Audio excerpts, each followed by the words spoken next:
everyone. This is Prince Joy Lamos, diba gente? And in this video, we are going to focus on evaluation trigonometric function at different angles. So in trigonometric function, we have SOHCAHTOA. S is stand for sine. So we have sine theta is equals to opposite all over hypotenuse. C is stand for cosine. So we have cosine theta is equals to adjacent all over hypotenuse. T is stand for tangent. So we have tangent theta is equals to opposite all over adjacent. Kaushachu. C is stand for cotangent theta rather. So is equals to adjacent all over opposite. Secant theta is equals to hypotenuse all over adjacent. C is stand for cosecant theta is equals to hypotenuse rather all over opposite. So let's say if we have a triangle, here is the angle theta. This is 3, 4, and 5. So this is the another triangle. So the relative to this angle theta is the opposite side. This is the opposite.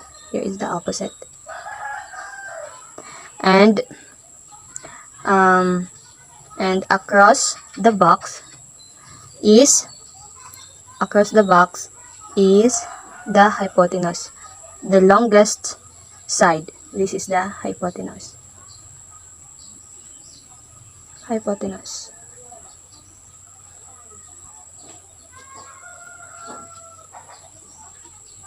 Then, and the right next to the angle is the adjacent. Here is the adjacent.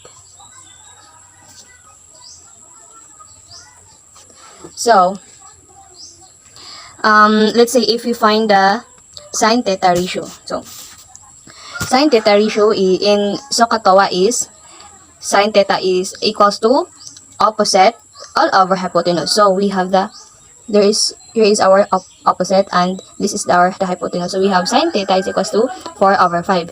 Cosecant theta. So in SOHCAHTOA, cosecant theta is equals to adjacent all over the hypotenuse. So we have the 3 over 5. And tangent theta is equals to opposite all over the adjacent. So we have 4 over 3. So now if we have a sine, cosine, and tangent, we can find the cotangent, secant tangent, and cosecant tangent. So in cotangent theta is equals to adjacent all over the opposite. So we have 3 over 4.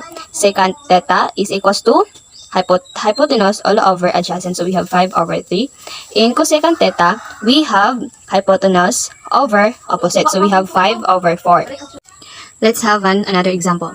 So if you're given another right triangle, and this time you're given out of the 3 sides. So, and you don't know the missing side. Here is our missing side.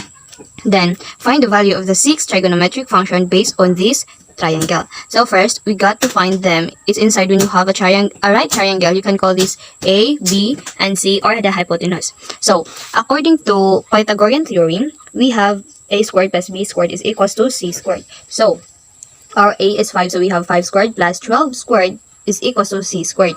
Then 5 times 5 is equals to 25 plus 12 times 12 rather is equals to 144 is equals C squared. Then 25 plus 144 is 169 equals C squared. So to solve C, we need to take the square root both sides. So we have square root of 169 equals square root of C squared. So the square root of 169 is 13. So our hypotenuse or our C is 13.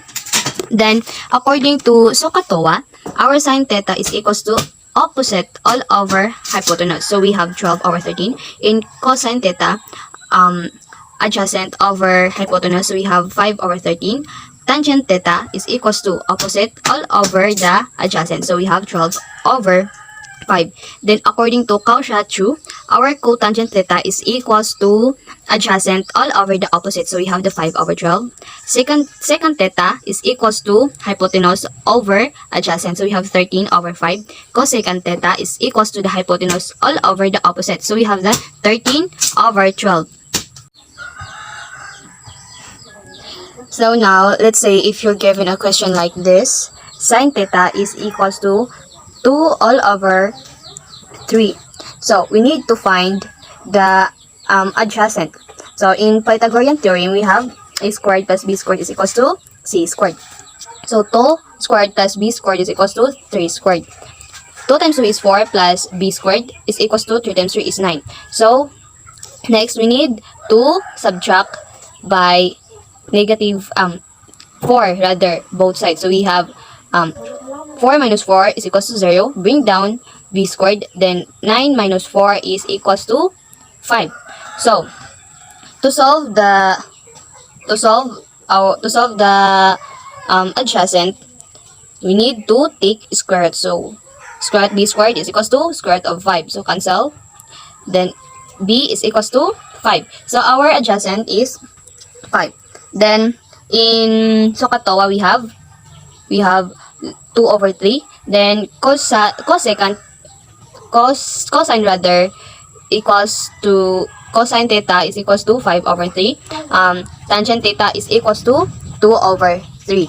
Then in cotangent theta is equals to 5 over 2. Then secant theta is equals to 3 over 5. Then our cosecant theta is equals to 3 over